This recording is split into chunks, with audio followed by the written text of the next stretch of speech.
français facile, mais en résumé succinct. Qu'est-ce que cela dit concrètement sur le fond?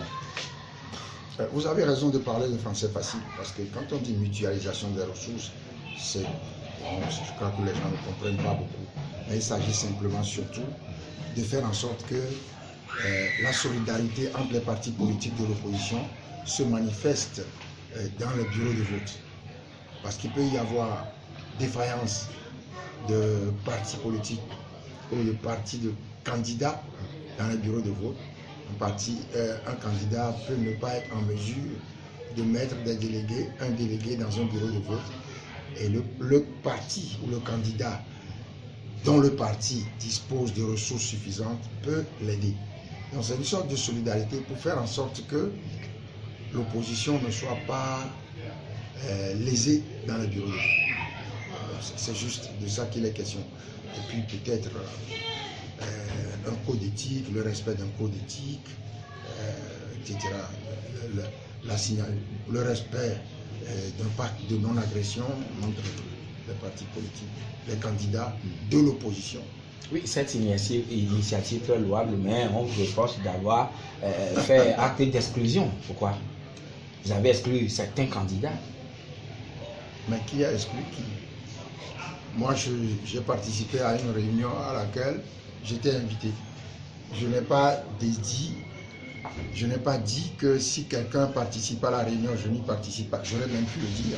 Parce que j'ai peut-être des raisons de dire que si quelqu'un qui dit qu'il est candidat unique alors qu'il ne peut pas l'être raisonnablement, mais je me suis présenté à la réunion, donc je n'ai exclu personne. Les gens qui ne sont pas venus, peut-être ont décidé de ne pas venir d'eux-mêmes. Faure Gnassingbé vous a dit, vous a lancé une pique à Blita il y a quelques semaines en disant, lui, il va gagner, il n'est plus dans la logique de vous gagner KO parce que vous êtes déjà KO. Écoutez, M. Faure Gnassingbé, j'ai dit, moi aussi. Et là, moi, je ne blaguais pas parce que lui s'amuse. Moi, j'ai saisi la Cour constitutionnelle pour que la Cour vérifie, si la Cour vérifie, parce que la Cour constitutionnelle est juge de la constitutionnalité des lois. Et donc, que la Cour vérifie si les 26 articles qui ont été ajoutés aux 3 autres du projet de loi introduit par le gouvernement et ces 26 articles qui ont été votés le 8 mai 2019, si ces articles ont été légalement adoptés. Et la réponse, évidemment, de la Cour constitutionnelle n'est pas bonne. Elle n'a pas dit le droit. Et ça fait partie du désordre juridique qui existe au Togo, avec une Cour constitutionnelle incomplète dans sa composition et qui est placée en amont et en aval du scrutin avec la CENI. C'est ces choses-là qu'il est important lorsqu'on gère un pays depuis 15 ans et que ces graves défaillances existent.